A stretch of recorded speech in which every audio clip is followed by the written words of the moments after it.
The harsh downpour of rain hitting the windows became the morning alarm.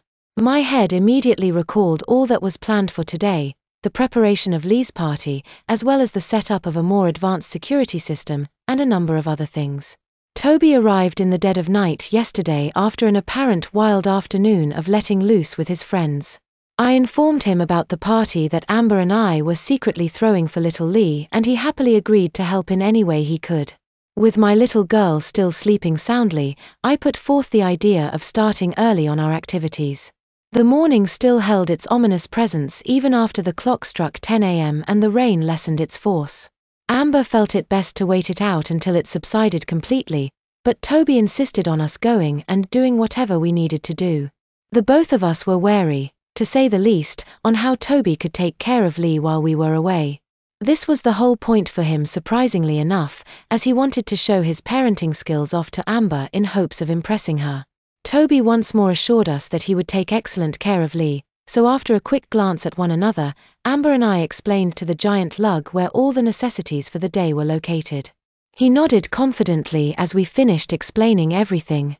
"I promise, Marsh, I'll keep her safe from any bad guys," Toby joked while flexing his muscles. "All right. Call if you need anything," I said as Amber and I closed the door behind us. We calmly strolled into the elevator and waited the short time needed for it to transport us to the lobby floor. I had called our limousine ahead of time and, like always, the driver patiently waited for us right out front. I suggested a breakfast since neither one of us had eaten anything beforehand. "We have to find a decent place to eat first, though," Amber inquired skeptically. "We are in New York City of all places." I chuckled. "I'm sure there's something close by." The traffic was lighter than usual, probably because the rush hour had still not set it. After a few minutes of driving aimlessly around, I told the driver to slow down. My eyes darted to the giant Starbucks just a short walk away from where we parked. "A little humble of you, don't you think?" Amber joked as I pointed to the cafe we were heading to. "Hey, even people on the wealthier side of things will always want to enjoy a frappuccino from time to time," I countered. I held the door open for Amber as we both entered. For some reason, I didn't really feel like eating at that time, so I let Amber order first. I stuck with a small slice of lemon cake and water. We both directed ourselves to an open table nearby as we casually ate and chatted. "It's funny," Amber started softly. "I think Lee arrived at the orphanage only about a month after I started working there. It's been a little past 5 years since I first started, and now Lee's turning 5 as well," she added with a smile. "It's been almost half a year since I met the two of you," I replied softly. "What I find interesting is how I would be if I never met you guys." My own words circulated in my mind, had I not met little Lee or Amber. Surely, Frank's selfish drive for wealth would have consumed me as well and ended up turning me into a mere puppet for the public's amusement. I allowed those negative thoughts to slip past me as Amber and I continued talking. After a short while, the two of us finally finished our foods and stood to throw out our garbage. We returned to our limo and continued on our journey. During the drive, Amber commented on a number of stores and their interesting-looking clothes. She pleaded for me to accompany her to see the clothes displayed until I gave in. We stopped sharply on a curve and Amber rushed to get a better look at the things inside the shops. With her hand's firm grip, she dragged me into a variety of retail stores to look at anything from shoes to hats. She also somehow managed to get me to buy her even more clothes, as if she didn't have enough already. After some more time wasted from window shopping, I reminded Amber of our original reasons for leaving Lee in the hands of Toby for the day. "You're right, I'm sorry about taking us so far off track." She smiled apologetically. "Don't worry about it.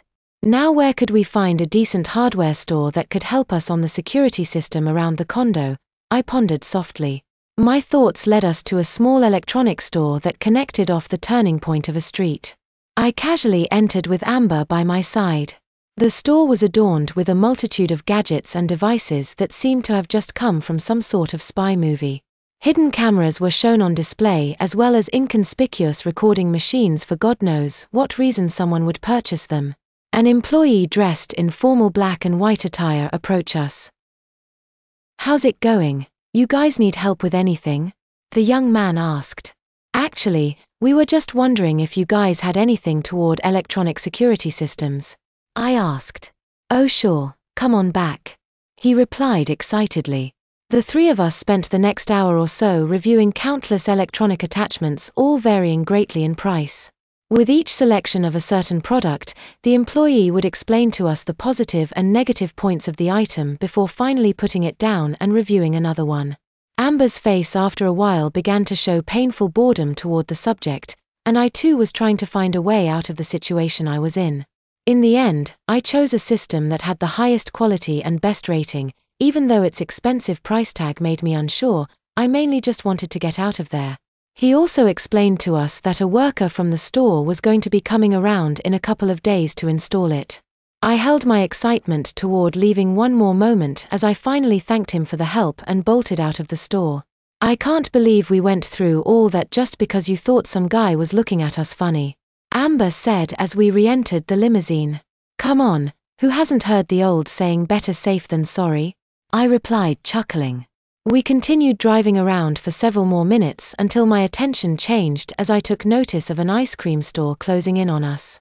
I think we deserve something sweet after all that, I told Amber as I pointed to the giant ice cream cone sign to our right. Good idea. Amber grinned widely.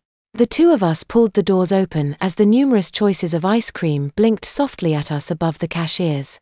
Our cones took only a minute or two to make, and Amber found two face-to-face seats across a small table as I paid for everything. We continued enjoying our company and laughing along at one another's stories until I felt my phone begin to vibrate. I brought it from my pocket and was shocked to see the number calling was that of the apartment's home phone. Who is it? Amber asked, taking notice of my surprised expression. Hello. I answered unsurely. Hello, Mr. Soel. This is George Kitt of the NYPD. Please, get over here as soon as possible. There's something we need to explain to you. Hurry. The man's voice on the other line replied. What is it? I shouted back, feeling the knot in my stomach grow. Please remain calm. We'll fill you in as soon as you get here, he said. I'll be right there. My phone slammed into my pocket as I went to throw my half-eaten ice cream away. Marshall, what's wrong? Amber asked with fear looming over her eyes. We need to get home, now, was all I said as I sprinted back into our ride. Amber and I practically leaped onto the limo's seats, which seemed to have shaken the driver slightly. You have to take us back home, please, hurry, I begged him. It seemed like he felt the desperation in my voice as almost immediately after, the tires began making a terrible screeching sound just before launching all of us at full speed down the street. We came upon the building surrounded entirely by police and ambulance cars. Amber and I ran past all the cars that blocked my own and bolted into the elevator. Fortunately, it arrived at the lobby just as I pushed its button to go up. The ride up was silent and horrifically slow. Thoughts on what terrible act could have happened that needed to involve police formed in my head. The elevator opened its door to my floor and I ran out with Amber as we headed straight into a horde of police and paramedics all surrounding my specific apartment door. There was shouting and screaming from all different directions by police to simple bystanders and to other officers as I struggled inside my home past the crowd of people blocking the hall. A man dressed in the standard cop's uniform pulled me past the doorway. Things felt surreal and it was almost like time was slowing down.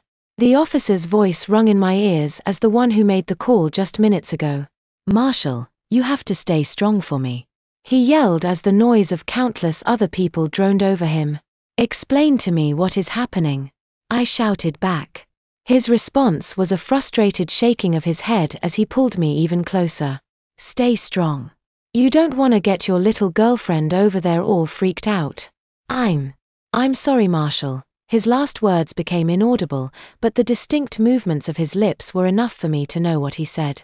The shouting continued as the wave of people moved back, forcing me to step back as well. No matter how much I struggled, my movements were being controlled by the majority of the people still in my condo. I noticed that the police were finally restoring order by removing all the unnecessary bystanders from the walkway to make room for the gurney. Amber took a hold of my arm as a police officer mistook her for another random civilian. "She's with me," I shouted back at him. "What's going on?" Amber asked softly. The hints of fear in her voice were all too apparent, but I could do nothing to soothe them. Suddenly Amber gasped as the gurney continued progressing out of the living room and finally began to identify just who was on it. A lump formed in my throat and it became difficult to swallow as the all too familiar wardrobe of the victim came into sight.